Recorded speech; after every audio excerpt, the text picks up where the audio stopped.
the chat. Share your name, your pronouns, and where you are joining us from this evening. My name is Katie Klein, and I am joining you all from Duluth, Minnesota, on land that was cared for and called home by the Ojibwe, Dakota, Northern Cheyenne, and other Native peoples from time immemorial. It is so wonderful to be with all of you on this warm October evening to kick off Moose Jaw's Conversation in Community series with Reverend Karen Van Fossan. In this monthly series, we'll have the opportunity to get to know Unitarian Universalist activists from throughout Minnesota and the Dakotas, what inspires their work, and what grounds them in their faith.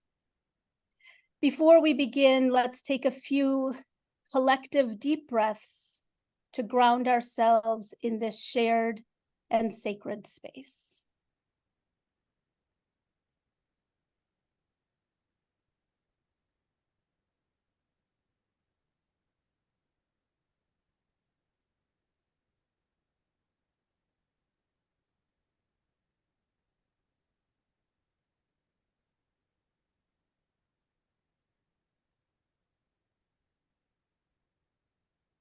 At this time, I'll turn things over to Moose Jaw Communications Director Dallas Rising, who will lead us in a land acknowledgement.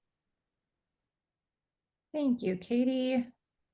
My name is Dallas Rising, and I use she and they pronouns.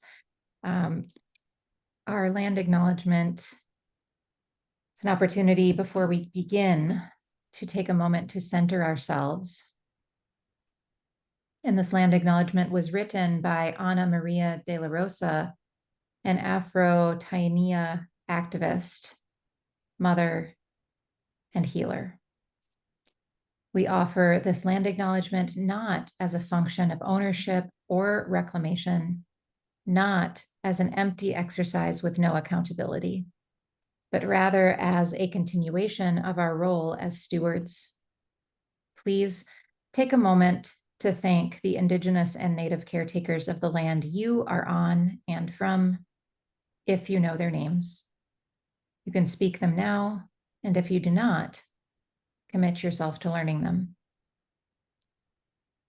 In this moment, with your hand over your heart, commit to personally taking whatever steps are necessary toward land reparations.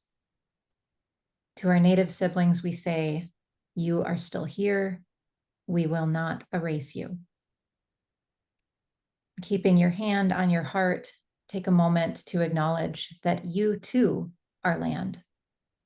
You are the continuation of the story of place. Thank your body for the ways it holds your landscapes. Interrupt the belief that there is a separation between you and nature. You are land personified. To be stewards of the land includes protecting your heart as fiercely as you would protect the redwoods, a beehive, or the ocean. To admit we are land means we commit to tending each other as well. In this moment, with your hand over your heart, commit to personally taking whatever steps are necessary toward tenderly tending yourself and each other. Thank you, Dallas. At this time, I invite you to join me if you have a candle or a chalice handy. We will kindle it together to create sacred space for our meeting this evening. And for those who don't have one handy, we will all lift ours towards our cameras to share the glow with others. We ignite this flame, symbol of our faith, to beckon us into community, warm our hearts with love, and give us a light to follow as we carry our faith into action.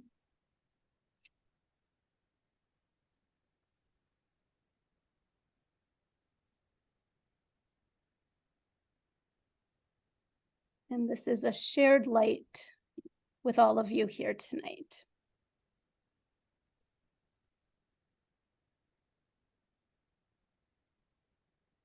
We are so honored tonight to learn from and be in conversation with Reverend Karen Van Fossan. Karen is a beloved family matriarch, prison abolitionist, Unitarian Universalist minister, and author of the just released today new memoir, A Fire at the Center, Solidarity, Whiteness, and Becoming a Water Protector. In 2021, Karen was one of hundreds of water protectors arrested and jailed for peacefully resisting the Line 3 pipeline on Anishinaabe and Dakota lands in northern Minnesota. After a year of hearings and postponements, Karen's charges were dropped without prejudice, which essentially means the prosecutor can bring back the charges back if they so choose. Karen was inspired and challenged to take this action after years of involvement in the Indigenous-led resistance to the Dakota Access Pipeline near Standing Rock. Through the generosity of water protectors of many cultural identities, she has learned much about what it means to be an ally and accomplice in Indigenous-led movements, including the importance of listening, risking, finding your culture, and continuing to show up, particularly after making a mistake. This ongoing process of learning and unlearning has become central to her ministry and her life. A Fire at the Center takes readers from behind the scenes of the Dakota Access Pipeline conflict to penitentiaries where prisoners of war have carried the movement onward, to the jail cell where she was held for protesting Line 3, to a reimagining of decolonized family constellations, and to moments of collective hope and strength. With deep gratitude and admiration, I welcome Reverend Karen Van Fossan. Thank you so much for being with us tonight, Karen. Thank you. I'm thrilled and terrified. No need to be terrified. We are off it with full transparency here. No. We are a friendly audience, and we are here because we love you and support you and are in solidarity with you. So all the love.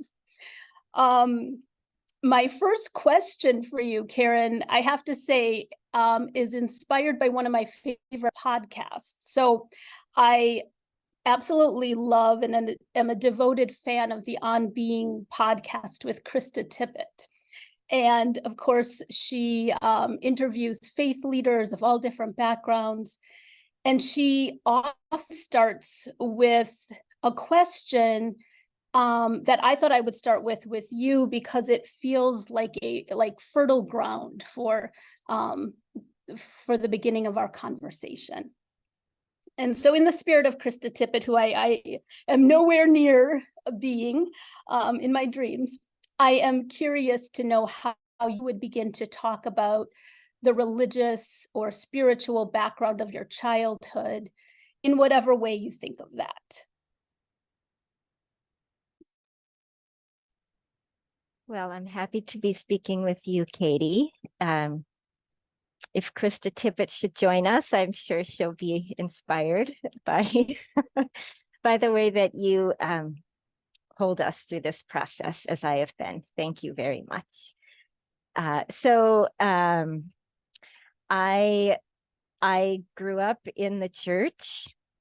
Well, before I so appreciate this question, and I just want to pause before I dive in and thank the current and maybe future loved ones who have gathered here. I see many familiar faces and names, and also names and faces of folks I look forward to meeting sometime.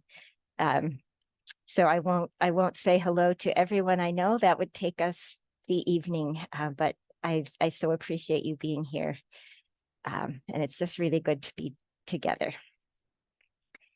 So I grew up in the church. I am a third generation minister.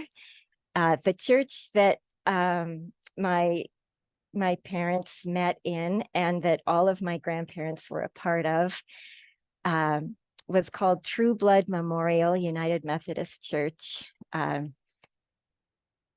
If I could ever have a True Blood UU church, I don't know if I'd be able to resist a title like that. It's so compelling in so many ways, and challenging too. I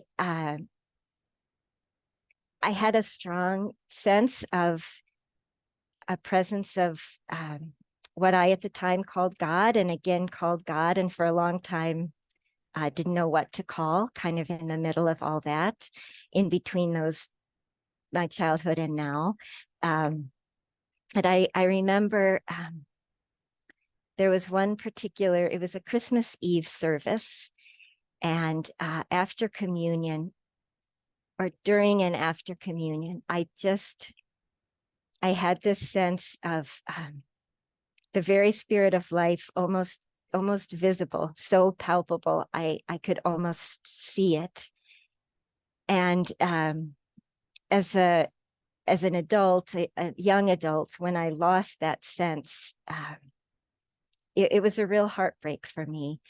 And I lost it because I think I had just heard God referred to as He 1,000 million too many times, and I couldn't find a place for myself there anymore.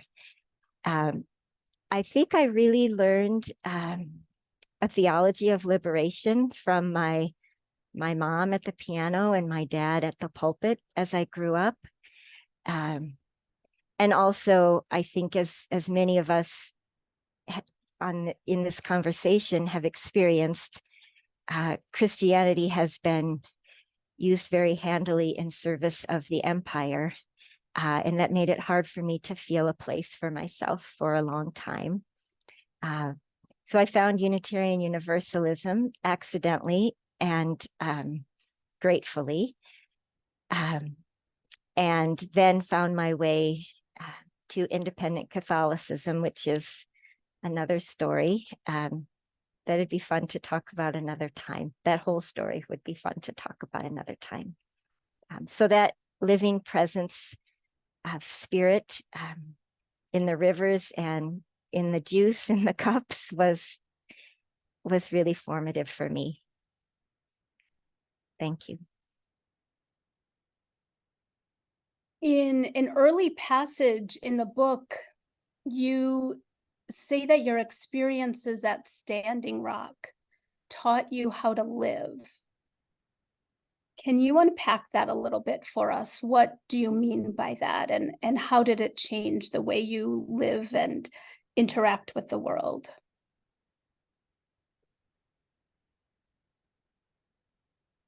I'll start by saying that in my experience, colonial culture, which I come from, I don't believe really teaches people how to live.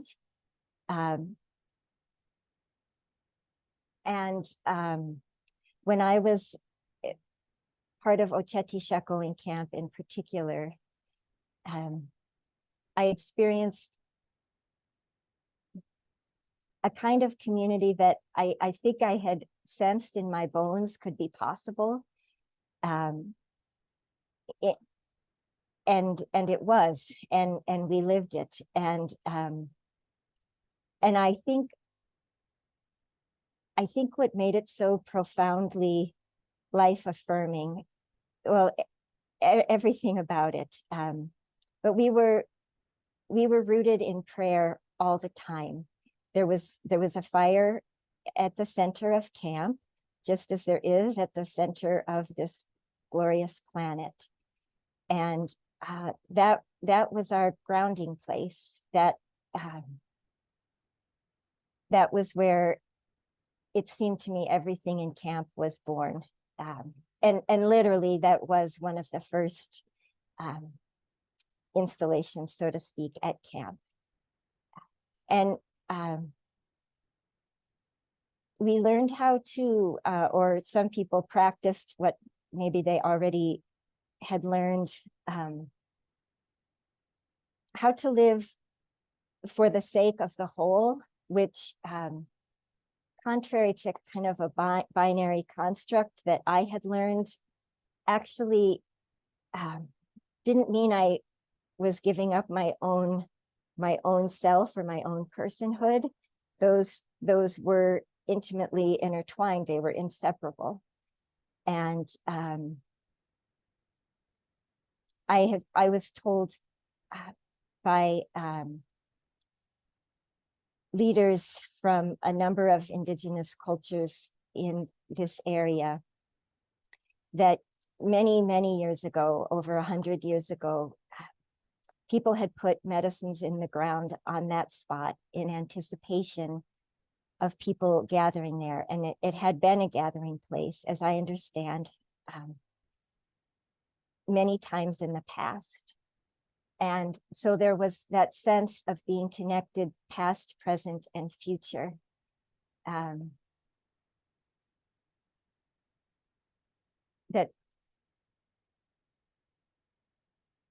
That gave us something to live for and to fight for. And it wasn't about winning. I mean, of course, we wanted to win. We wanted to stop the pipeline. But I really learned and experienced that we did that because it needed to be done. We didn't assess whether it could be done. It needed to be done. And so we did it. And that to me is a profound way to actually live. Not assess whether we will start to live, whether we might commit, whether we might get organized around our values. We'll just live them. That's such a powerful description of your experience. And I definitely relate to that. When I was involved in the Line 3 resistance camps, I felt a sense of collective purpose that I don't feel in colonized Western life. And it's hard to even put words to it. But I felt different in my body. I felt a sense of connection that I've rarely felt before. So I really appreciate you sharing that. I know, we all long for this feeling of community. And I'm just interested in exploring, how it felt to you, how it felt in your body to be in community, and how will we know when we're part of a community? Is it something that we'll recognize when we experience it? Well, I think so. And I think human beings persist in being human. In my life in colonial culture, which I think is incredibly dehumanizing, we still can't help but be human. We still break through with humanity. On Main Street in Mandan, there's still somebody with the back of their truck open selling June berries in just a very human way. And in terms of how my body felt at camp, and when I felt that camp had come to town too, was profoundly rooted and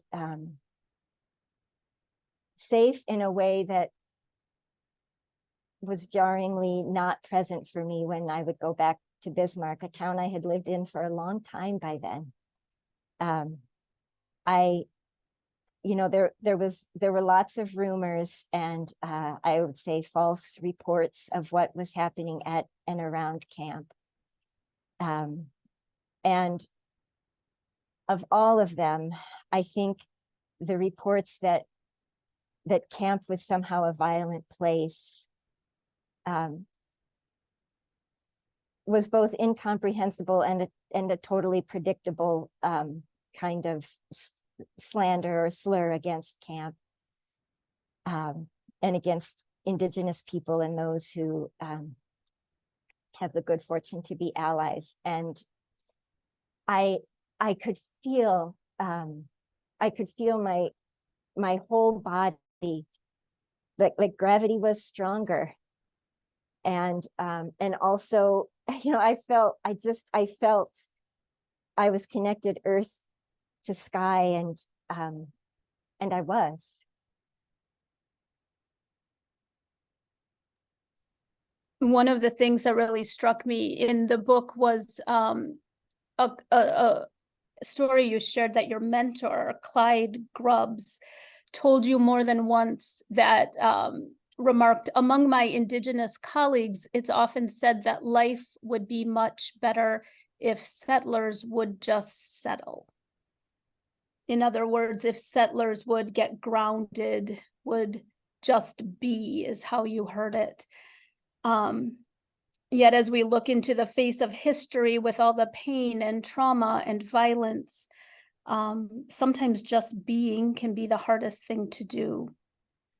So I'm curious to know how you were able to kind of live into that beingness, and how white people who are striving to forge healing pathways away from colonialism, how can we learn to just be and be good relatives?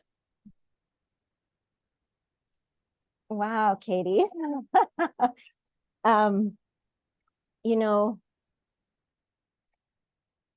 When I was serving the Bismarck Mandan UU congregation, which is in Bismarck and Mandan are border towns to Standing Rock, essentially. There are miles between, but they're the closest cities nearby. The movement happened, and Indigenous organizers, particularly Lakota, Dakota, and Nakota organizers, invited the world, and especially people from Bismarck and Mandan. And our congregation was culturally and religiously relatively diverse. And we didn't, the first thing for us to do was answer that call. And there's sometimes, as people who would like to be allies or accomplices, there's sort of a chance to prepare. There's a chance to learn more and self-reflect and have important conversations. And we were in processes like that. And when the movement happened, we needed to learn as we went. And and at the time, I thought of that as very unique, and I'm not sure that it is. And I think for white people like myself who are seeking collective liberation, including our own, and are particularly horrified and aggrieved by the actions of our own culture against Indigenous people, Black people, and people of color generally. There can be another kind of challenge in terms of feeling settled or grounded, because I sometimes feel as if I just want to crawl out of my own body, my own white identified body. I start to see my body as a site of violence making. And that may be true, and it may not be true in any given moment.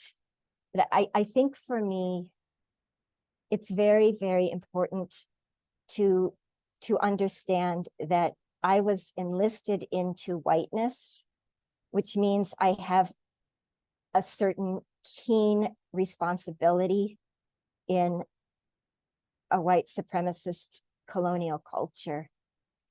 And I'm not in consent. I never had the opportunity to consent. So there's a way in which I'm enlisted against my will. I'm sort of literally enlisted. And whiteness, I believe, is something like a uniform of empire. And so it seems natural, when I can be compassionate with myself, that I might want to crawl out of that uniform. I can't do that. I don't wish to anymore. And I think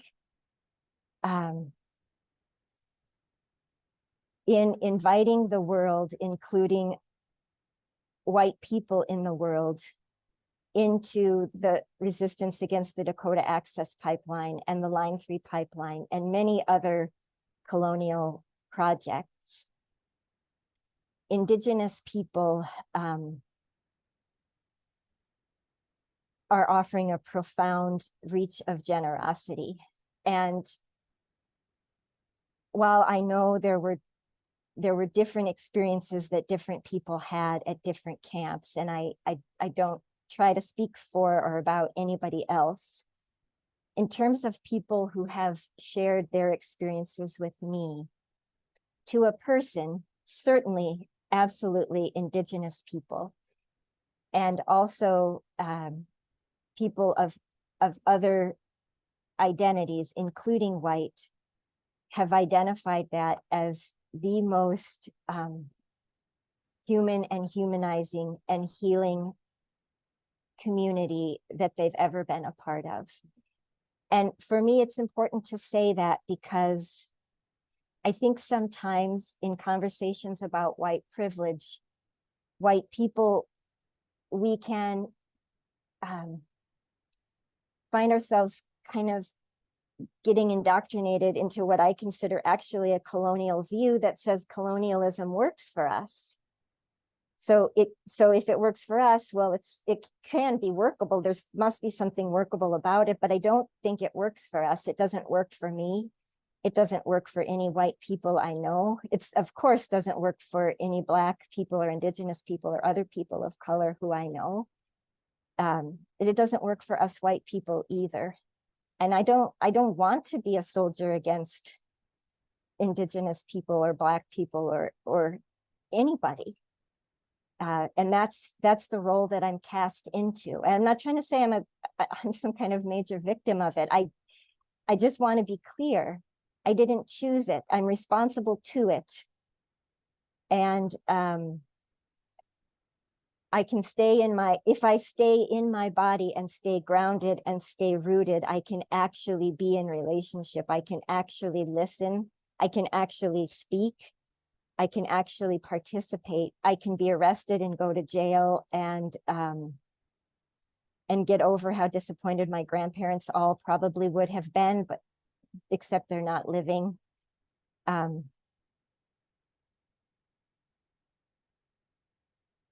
So that's what my beloved mentor Clyde Grubb's words open up for me.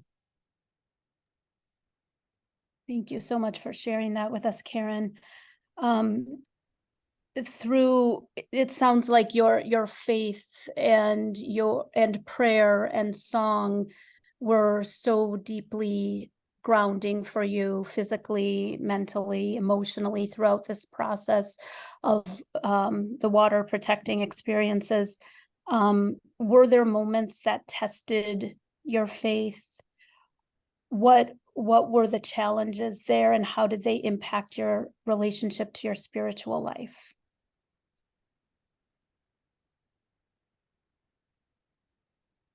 You know, I'm curious whether faith and faith tradition are the same. I don't know. I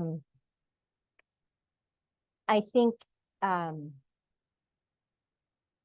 this is kind of a tough place to lead from in answering this question, but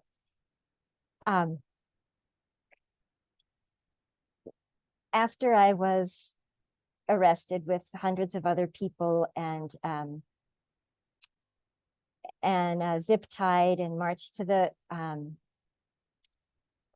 police van, and then we were forgotten in there for a certain number of hours, which was pretty scary to me and to others. And then in jail for a few days, and then finally released. So in the midst of that, I knew that Enbridge, the pipeline company responsible for Line 3, had, I would say, learned from the pipeline company connected to the Dakota Access Pipeline. And instead of pouring money into law enforcement after the fact, they poured money in before the fact. So money was available in the form of grants through the Public Utilities Commission of Minnesota to local police departments to ramp up their efforts to bust our movements. And I was keenly aware of that. Shortly after I got out of jail, I learned that in its investment portfolio, the Unitarian Universalist Association invests in Enbridge. So the tradition that had called me in, I mean, that was how the many UU entities amplified the call from Indigenous-led movements and organizations to show up. We were asked not to show up for a long time because of COVID, and then we were asked to show up. And I came because of the depth of my UU faith and because of the depth of my gratitude to Indigenous relatives and all living beings, really. And then the tradition that called me was also funding the pipeline company that was funding the law enforcement that arrested and harmed me and my co-defendants, my UU co-defendants. And I felt pretty, I had quite a crisis of faith, I would say, at that time. And particularly since during the movement to resist the Dakota Access Pipeline, I kept saying, I'm getting converted to Unitarian Universalism over and over and over again because of all the support, friends and colleagues who came and saw how overwhelmed we were in Bismarck because so much of the faith community wasn't participating or was even antagonistic to the movement.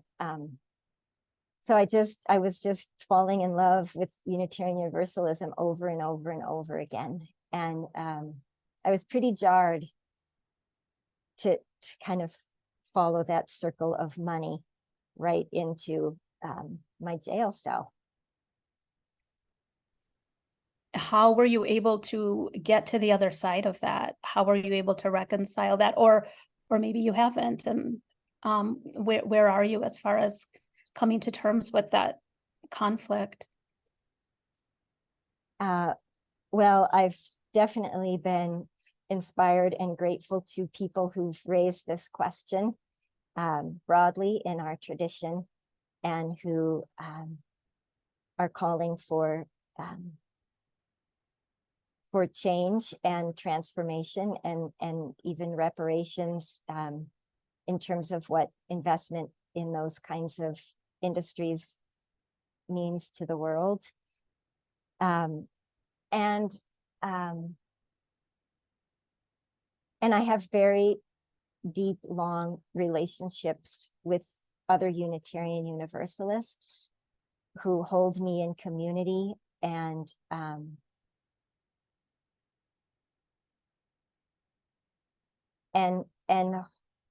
hold a place for me to come back to. Not that I left, not that anyone could ever tell that I would have left. I wasn't serving a congregation at the time, so it wasn't that I just didn't show up the next Sunday. I had just stopped serving the congregation I was serving right before I got arrested.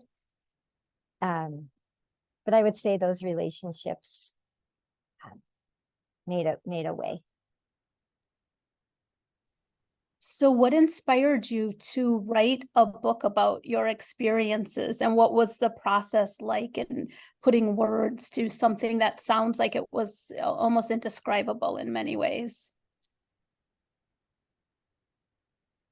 Well, some people asked me to, and some people asked me to share in ways that writing it down made possible. I also resisted, and honestly, I still can feel in my own self a resistance to writing this book, because I was and am very afraid of claiming more space than would be even remotely appropriate to do. And I really trust and respect and appreciate people who ask me to take the risk and do it. And it is a risk. And my biggest fear is of doing harm. My second biggest fear is of being harmed in my community, where white supremacy is on the rise, and there's currently actually a lawsuit against a white supremacist entity for its acts of vandalism and intimidation in the area where I live. But it was such a sacred process to write, and there are many people on this call who were right in that process with me, and if I look at you, I won't be able to keep speaking, so I'm trying not to. But I was very held in that process, and I hope I did this in a good way. That was my intention and my prayer. And there was pretty rigorous review and conversation going on during the writing process. But it's risky, and so are most things that really matter. So ultimately, it was a risk that I felt kind of responsible, maybe even called to take. I was there. I have a perspective on my own culture that I hope is useful to others in my own culture, so we can decolonize colonialism, which is a complicated concept in the first place. What are we left with when we decolonize colonialism? The chance to be human. The chance to be human, and that's what I'm hoping to be. That's what I long to be. That's what I hope the book participates in being. Well, I can say for myself, I had the privilege of reading an early copy, and I am filled with gratitude to you for sharing your story and naming the challenges around this and the complexities, and this struggle to want to be human, to feel human and part of humanity, that comes through in the book so powerfully. And personally, I felt deeply moved by your recollections, and just am grateful to you for birthing this book and bringing it into the world. It's very powerful. Thank you. I'm curious, where are you finding hope right now? And what is sustaining you in the face of the daunting challenges of climate change and racism and all of rising fascism and everything that we're all grappling with? Where are you finding your hope?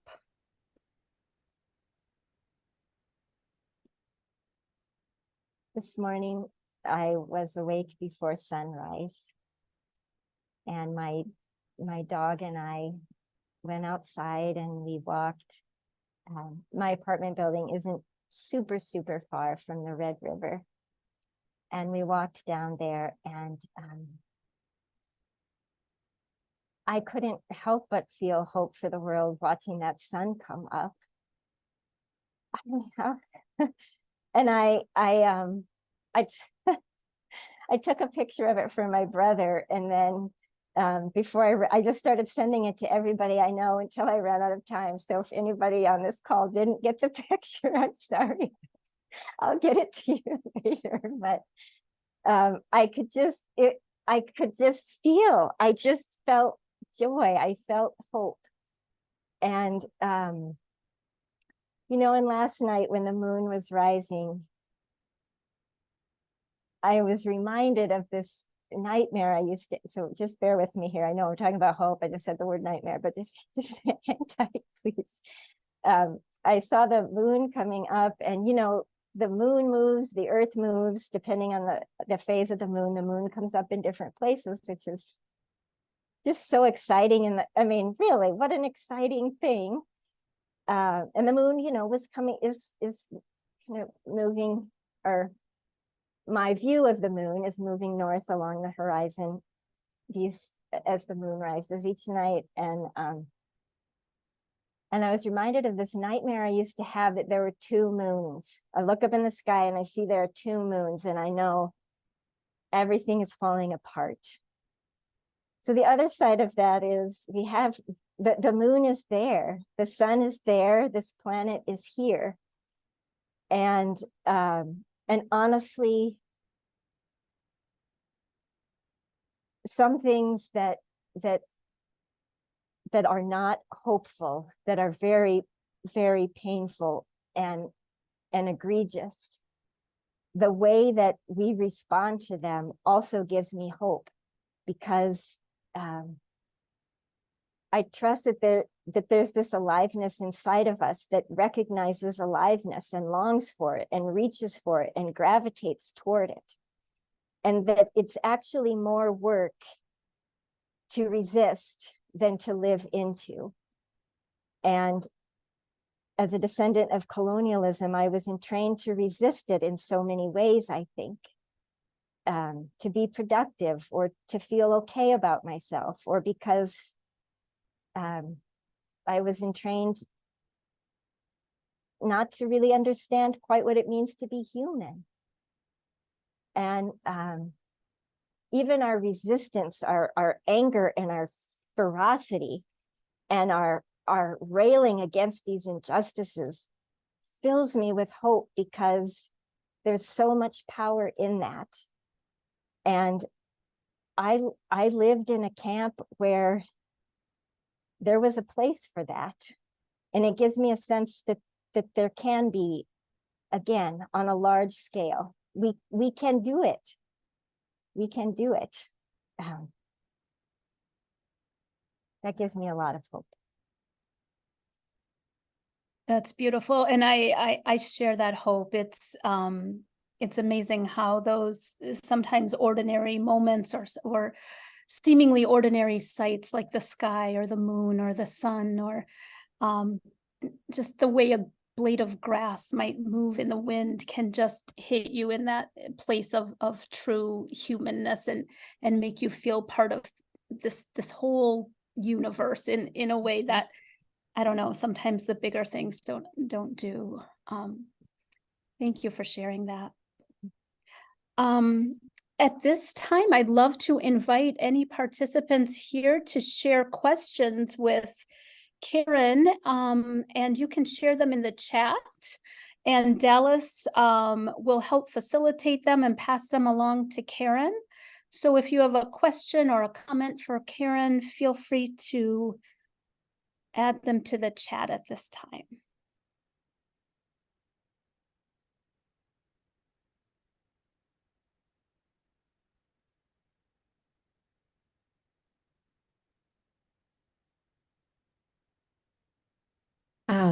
Yeah, I just want to let you know, we did get We got a couple of questions in, but then also you already answered them. So that has happened. And we don't have any pending. Sure. Yeah. I'll give it a couple minutes for people just to think if you have any questions about Karen's experiences. Otherwise, we will continue our conversation for a little bit longer, but I wanted to make sure to bring all of your voices into the conversation.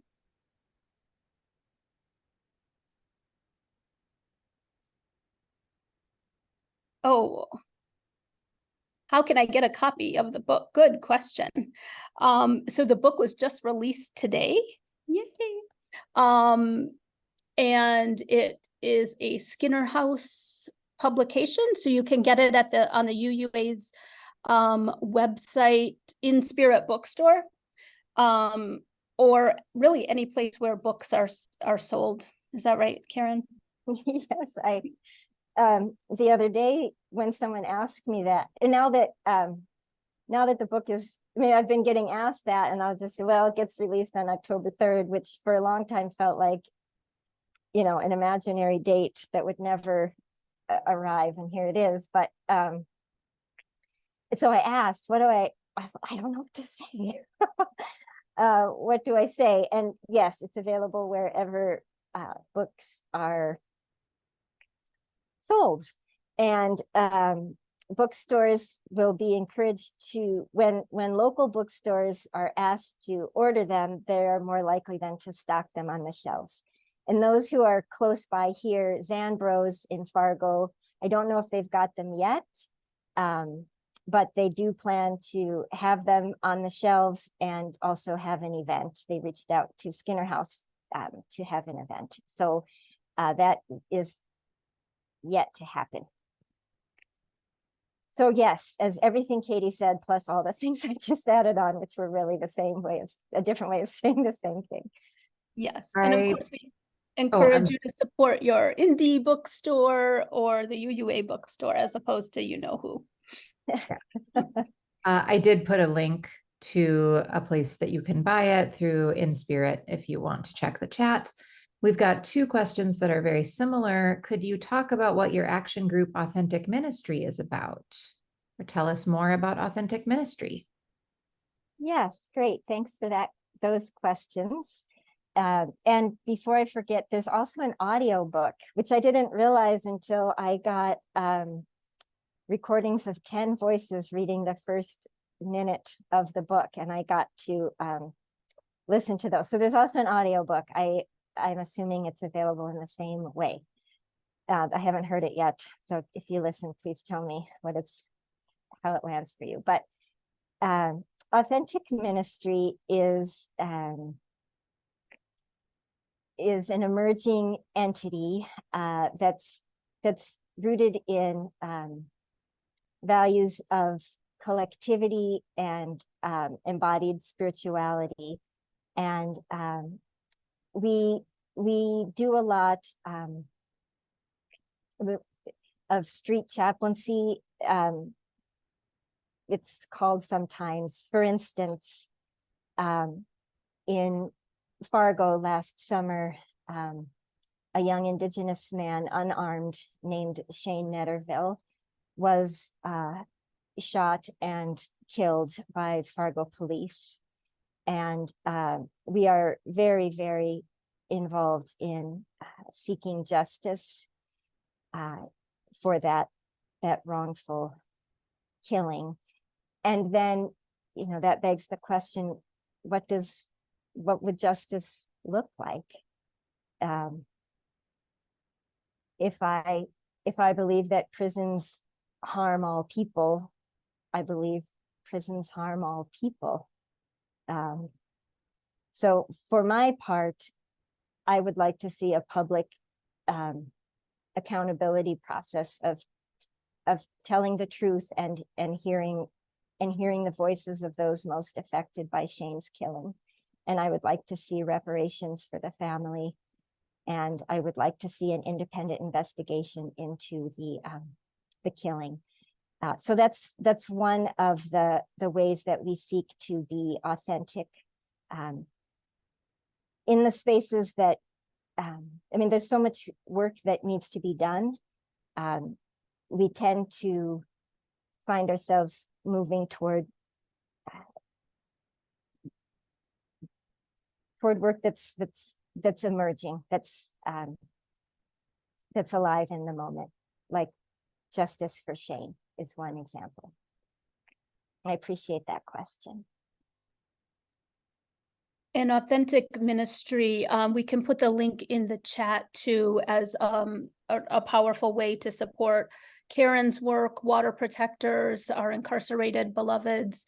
It's authenticministry.org. And Dallas, I Yeah. think you post that in Yeah. the chat. And thank you for we do a lot of prison abolition work, and yes, I believe yes, I've received an e-galley, so that leads me to believe there isn't. Yes, I've seen the link. There is an ebook.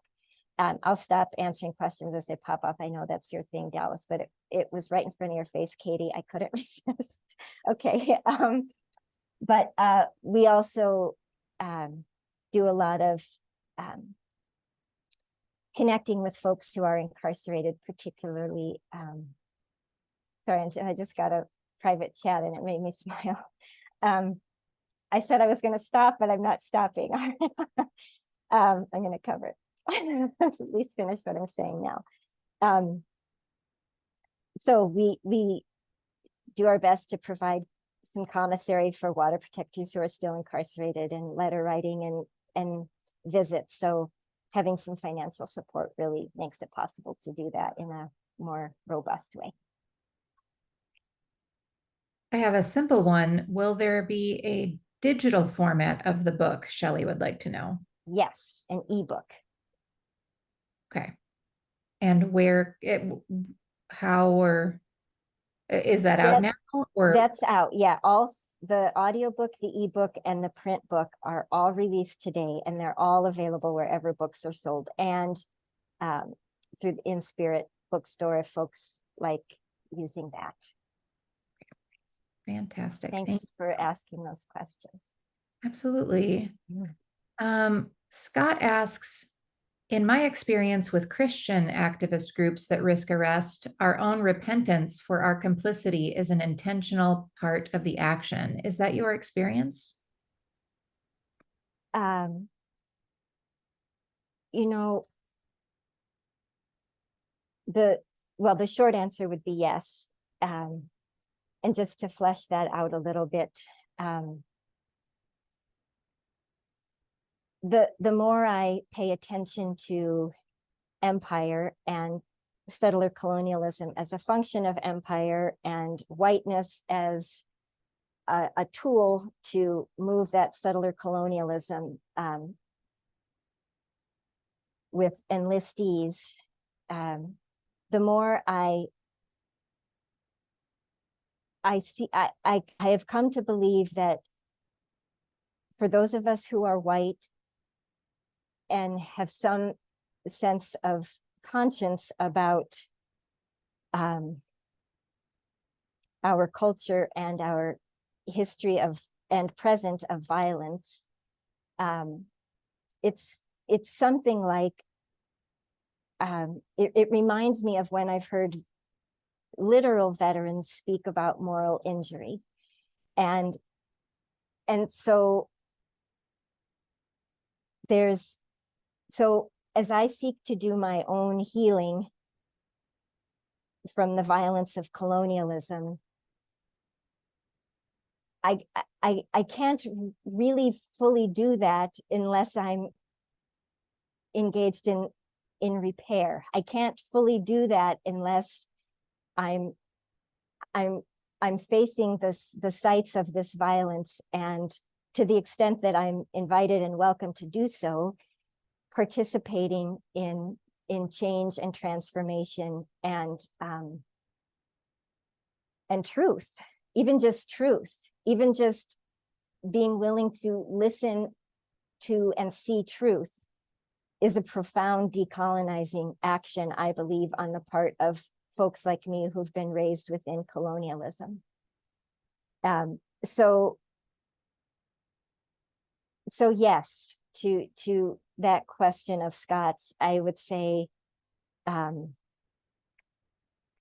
don't love the, while I am independent Catholic, I don't love the language of sin, though I think it could work.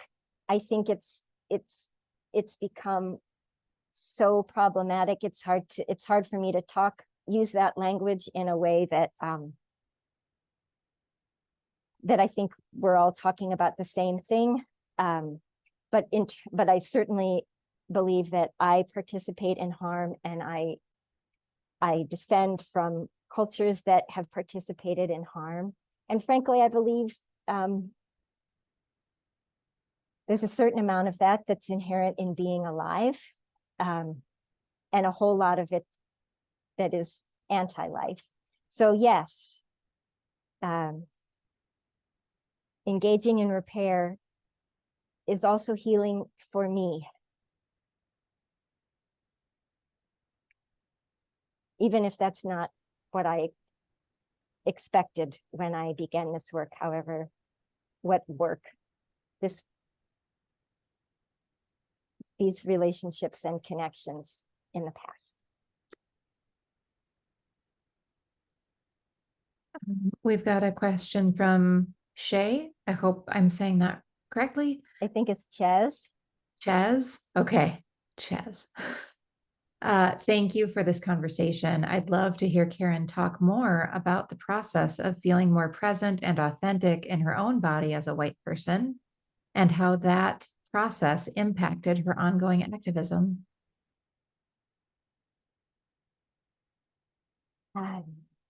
Well, thanks for that.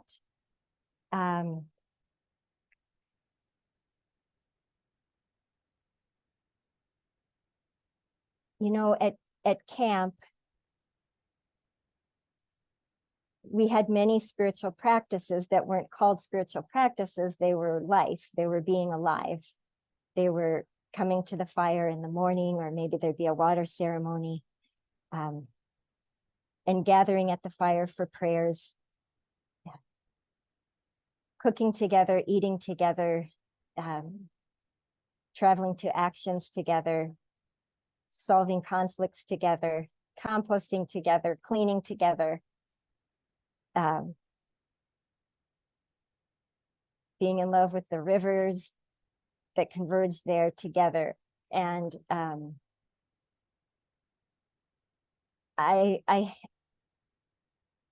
now I say I have spiritual practices because I need to be very intentional about them.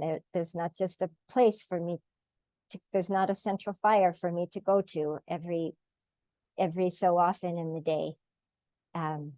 My spiritual practices are crucial to my sense of embodiment and aliveness, meditation and yoga, and also being by the river and practicing paying attention, being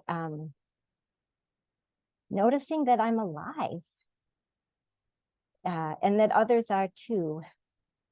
And in terms of my own collective practice, one that's become very, very important to me is I am part of a support group that of white people seeking to do decolonizing work together. And we very intentionally call it a support group. Accountability is absolutely a part of it. And for us, there's a certain humility in calling it a support group. It acknowledges that we have needs. We're not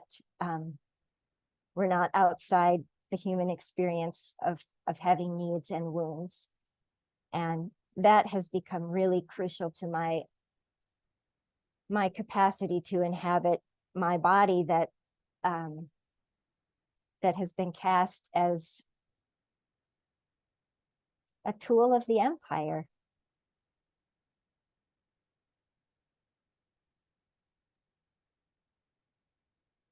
Thank you. Lori from Fargo Moorhead is asking about your greatest moment of happiness at Standing Rock.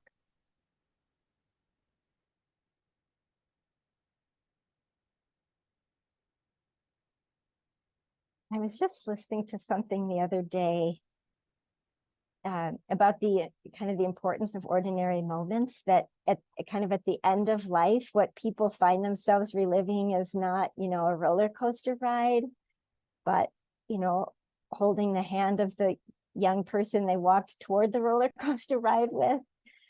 So it's very similar. I mean, so many incredible things happened. And it was the absolute ordinariness of it that was so life-giving, that this could be ordinary. Not easy. I mean, there were conflicts, there were disagreements, there was one time after particular violence by the police, when, you know, there were people who really naturally wanted to respond in kind, and people were going throughout camp asking have we seen this particular elder or that particular elder, asking elders to gather and speak with those who were naturally feeling this sense of revenge, to get regrounded in what camp was about. And so my most, this is such a simple moment, but the first night I spent there, and I felt my back on the earth, that in that place, when times are tough, I do my best to recall that sensation. And there's one more. When Chief Arvo Looking Horse invited the world to come and pray together in all our different traditions in early December of 2016, there was a time when I was close to the front, and so I could look out at I mean, it was cold, but I could still see faces peeking through the hats and the scarves, and we were all praying together in different ways and such similar ways.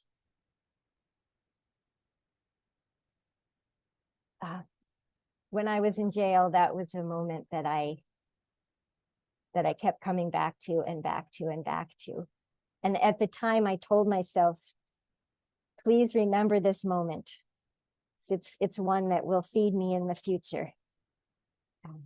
And it certainly has. Lovely.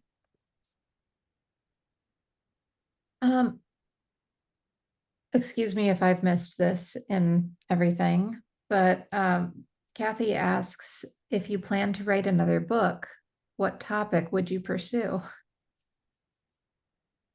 Do I know this, Kathy? I don't know. Okay. My mom is shaking her head. Okay. So my mom is here.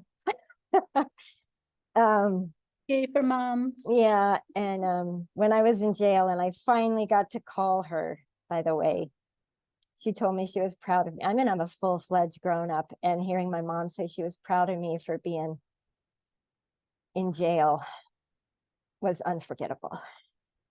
But sorry, I've now forgotten the actual another book. Well, thanks for that question. I'm working on another book with my dear friend Peter Huff. It's to be published by Apocryphile Books, and it's called Heretical Devotions. It's intended to be daily devotions, drawing on the lost books of the early Jesus movement. And there is some fascinating, empowering, and incomprehensible stuff in there. So that's coming someday. Thanks, other Kathy, or original Kathy. I'm sure you're your own original Kathy. All right. Meg is asking, what do you see as the impact or legacy of the camp and the DAPL movement? the life of the camp was so powerful, but then it went away. But I have to think that the many people who are deeply involved, as deeply involved as you were, have perhaps also been transformed by the experience.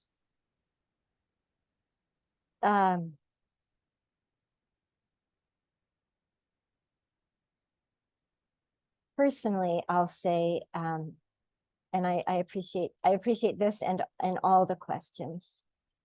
I'm going to start in maybe a little bit of an unexpected way, but when those camps were shut down by the governor of North Dakota, who is still the governor of North Dakota, and other federal entities, but certainly the North Dakota governor, the kind of rage and grief that I felt is readily accessible to me whenever this topic comes up. And so to continue to hold the governor as also a human being, frankly, is a spiritual practice that I am doing my best to engage in. I am furious with him, and I think that's okay. I also want to remember that he is a human being.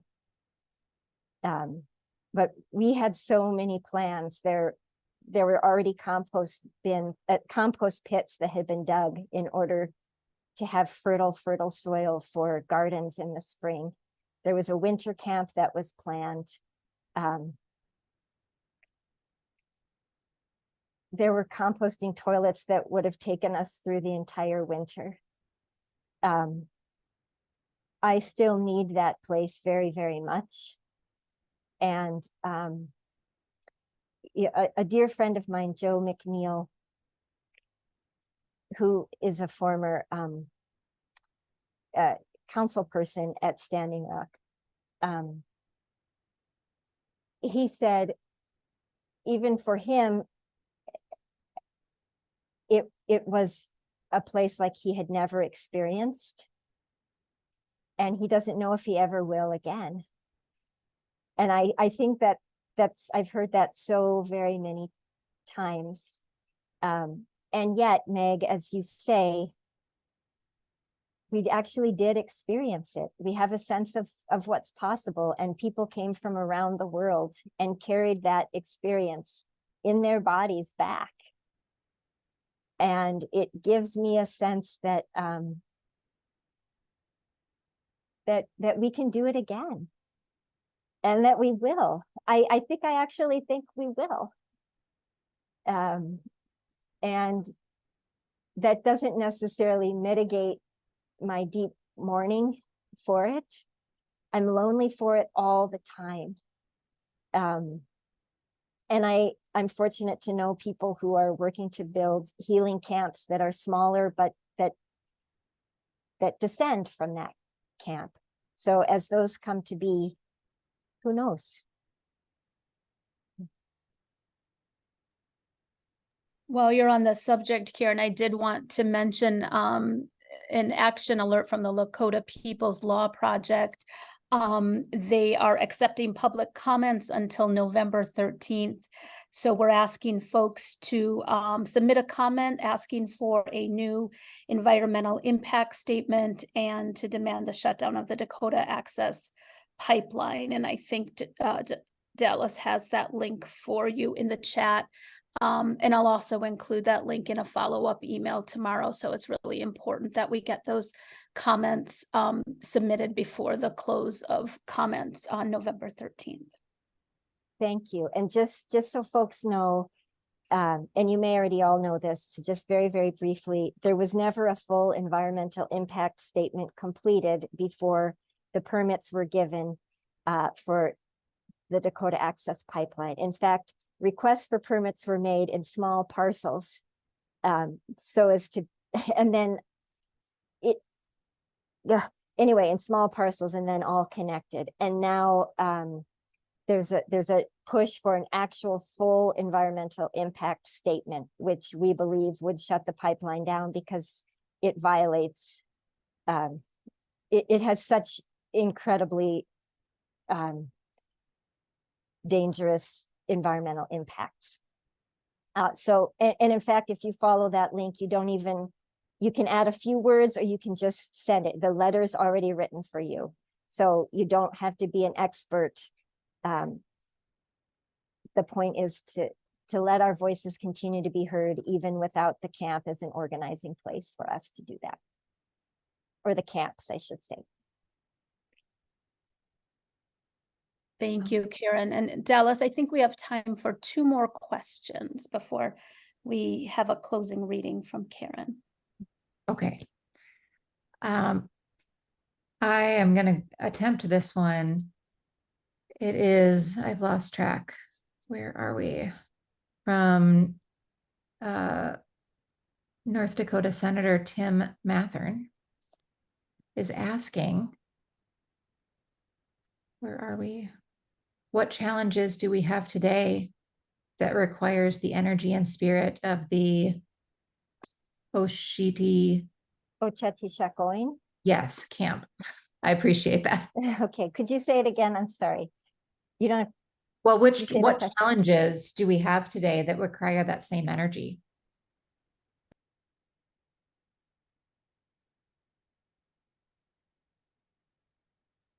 Probably countless challenges. Countless challenges. Just wish we had a camp to ground and grow that energy from.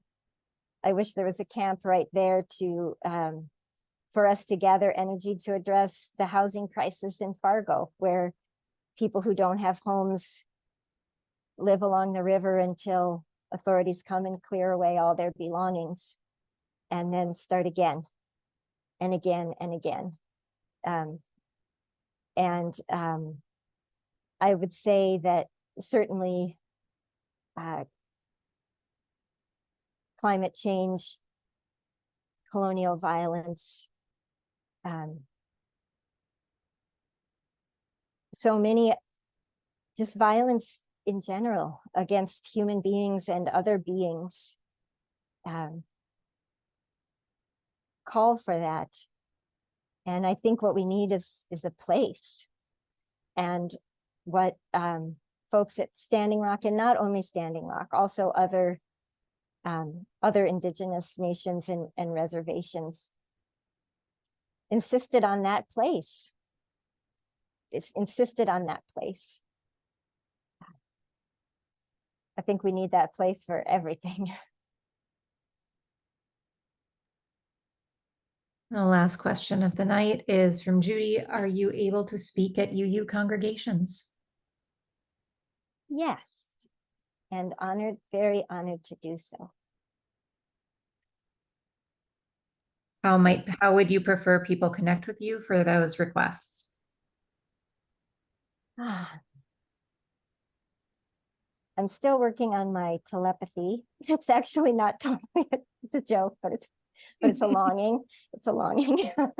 I would say, I think on the website, both my phone number, eventually I might take it down, but for now it's up there, and there's an email. Those are great ways to reach me. I'm on LinkedIn, though I don't know how to use it yet. And I'm on Facebook, and eventually I'll probably learn how to be on other social media. But email and text or phone are great.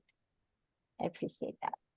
And if you've got, I haven't been tracking the chat. If you have other questions or comments or conversations that you wished to have, I did see Dallas say we didn't have time for everything. I'd be glad to visit in those ways too. Okay.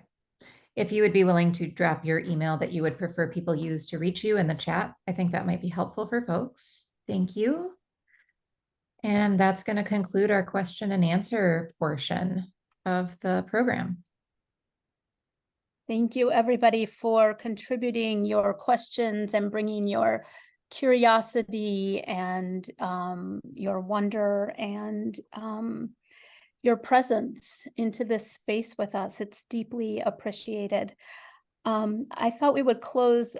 Karen generously agreed to read an excerpt from the book, and it's a passage that just beautifully captures the essence of her experience as a water protector.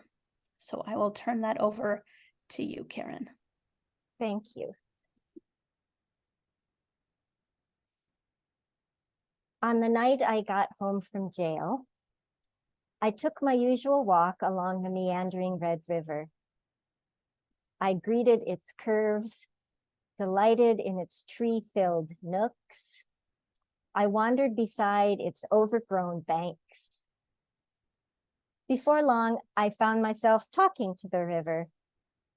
It wasn't the first time I had found myself speaking to the water, to oaks and chokecherries and cottonwoods, to the creatures in the distance, to the spirit animating all.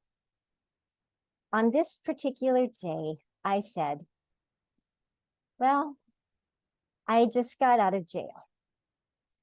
Please don't take offense, but I went there for you. And me, for all of us, you could say. Anyway, it's really good to be home.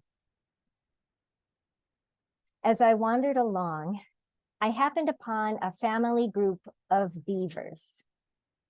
1, 2, 4 of them, sleek and ever determined. While I stood on the soggy bank, they allowed me to be among them as they gathered willow fronds in their teeth, swooping up to the onyx surface and then lunging down, down, down to places unknown. On that particular night, as the sun went pink at my shoulder, I stood there so long, I could sense the soles of my feet taking root through weeds and sand and rock to the living waters below, to the fire at the center of the planet. Among the beavers, the curious deer, the willow brush at the shore, and the birds of the dusky air, I felt as if I was one of them, in a place, a living world where I belonged. In that moment, among moments, as a creature among creatures, maybe I was.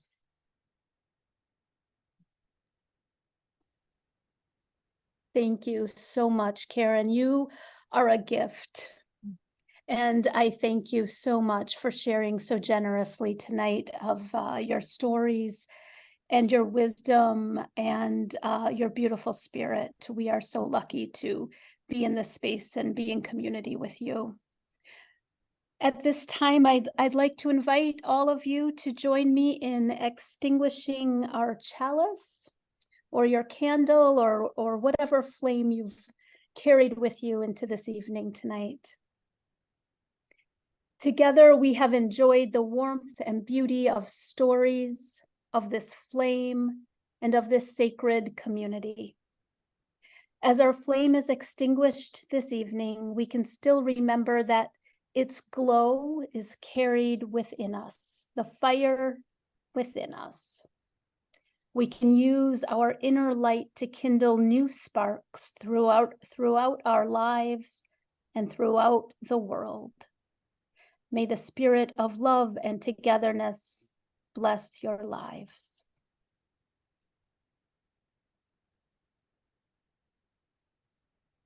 Thank you all for being here. Journey well and go in peace. Thank you. Such an honor and joy to be with you. Blessings and blessings and blessings. Thank you. Be well, everybody.